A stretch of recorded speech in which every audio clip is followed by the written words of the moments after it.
What is up, everybody? It is Alex, the Boogeyman at Title Boxing Club in Rochester. I'm here with Granberry for the Focus Point of the Week. Normally he's behind the camera, but today he's stepping in to the acting stage. Now we're going to talk this week about defense. Not necessarily delving deep into a specific kind of defense, but kind of going for the whole pantheon, or perhaps smorgasbord of defense, so you know all the defensive options that are out there. And they break down into categories. First, we have defense we can do with our feet. So let's say Grand is going to punch me. I'm going to step back. He can't hit me if I'm too far away. Now the downside is I'm a little far away from him, so I can't hit him either. But nonetheless, I don't get hit. No matter what he throws, I'm out of there. So that's stepping backwards. Now I can also step laterally. So if he throws a punch, I can move over here.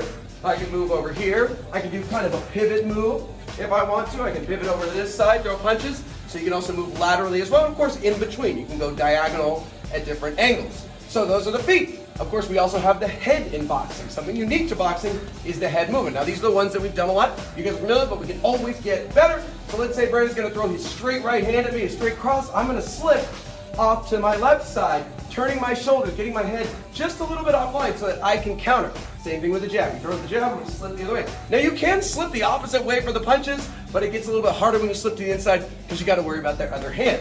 So if he throws a hook punch at me, I'm gonna roll, I'm gonna duck down. I don't wanna get hit by that hook punch. I'm ducking first. The most important thing is that I duck because I don't wanna get hit with that hook. Then I kind of turn, then I can counter from there. Now, another kind of option to the roll, it's not really a roll, it's just a straight duck. I just go down. So sorry, he throws a punch, I just duck down. No matter what it is, I duck down. Also good to do, sometimes that's all you have time to do, is duck straight down.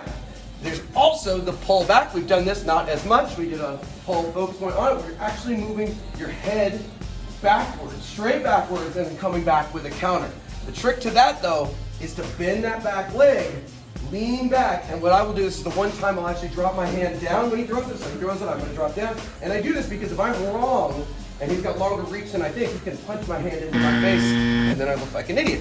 So those are the head movement. And of course, there's little variants too. Some people with their slips, like Mike Tyson, will go more side to side. That one's a little bit more awkward, a little bit off balance. Some people can pull it off, some people cannot. But we also have blocks, our hands. In fact, that is most of the defense that you'll probably see in the ring when you watch it. Now, it's a little harder to simulate in here, but we'll practice all that stuff too. So very first thing is kind of that cover block. So if he's gonna throw circular punches like a hook or something to my head, I'm gonna cover my head. I can call it answering the phone. We've talked about that. You don't want your hand out here. If my hand's out here, I don't want to get punched into my own head. Instead, I want it tight, and I almost want to go with the punch a little bit. So I'm not resisting. It's a passive block.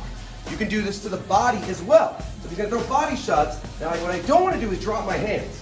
Instead, I want to just bend my knees and do a little side crunch to block that punch with my elbow. And then from there, you can counter with an uppercut. Now, some people refer to these blocks as catches. You'll hear that a lot, catches. I don't like that term because there's another way you can block that to me is a lot more like a catch, so it gets kind of confusing. Sometimes you'll see in amateur boxing, I'll see in professional as well, what they'll do, especially if someone's jabbing a lot, they'll bring their left hand out and they'll just kind of stuff the jab. You can do it with the cross as well, but it gets dangerous because you get set up for the hook. You'll see that also on uppercuts too, right? I could bring my hand down. Let's say it's coming to my chin, he throws his right hand, I'm blocking here as well. So again, you're kind of catching it, I'm stopping it from hitting me, I'm blocking. Now the problem is I'm cross-blocking, which means I'm using my hand across my body, which sets me up, but it's better than getting hit. Now, what I like for straight punches even more is something called the parry. So the parry is redirected. If he throws a jab or a cross, I'm simply, oops, sorry, did it wrong? Yep, sometimes you'll catch and you don't mean to. You're trying to parry and you guess wrong. I'm just extending my arm a little bit. I'm not swiping away, I'm just redirecting his punch so that it goes past me. So it's you're not using a lot of energy, you're not absorbing a lot of impact. Parries are great because he commits his arm. If he throws a cross, I can come over here, I've got him. So parries are very good. You just gotta make sure you're using the mirror side hand to block their hand. So if he throws his right, I use my left. If you end up crossing, then that becomes more of a catch, and then the problem is I'm open for his left hand. He's also open for mine, but in a better world, you can parry. So the other kind of blocks you can do, you can cover up, even for straight punches, you can block anything, really, just stay shelled up. You take a lot of impact that way. You can block with your shoulder. So that's one reason I always say when you throw, like let's say you're gonna throw a cross, bring that shoulder up. Shoulder replaces the hand. Because if I throw a cross and he slips my cross and throws a hook, I might just have to hide behind my own shoulder. I don't know if you can see that. I'm going to switch to the other side. So I'm going to throw my cross. He's going to slip. I'm just going to kind of block with my shoulder. Of course, Floyd Mayweather does the block like that, the shoulder block. So there's a lot of different options. We're going to do so many of those in class. And of course, there's other stuff. You can even do forearm blocks. You can do sweeps. You can do pins, you can grab them, you can even do preemptive stuff where you just kind of leave your hand out there, all kinds of stuff like that. But we're going to focus on the main defensive mechanisms this week, upgrading all the defensive mechanisms. Like I said, not diving too deep into one particular one. We'll work on the form, work on the technique, but this week is about learning about the Pantheon, or perhaps the smorgasbord, because that's how we do it, right?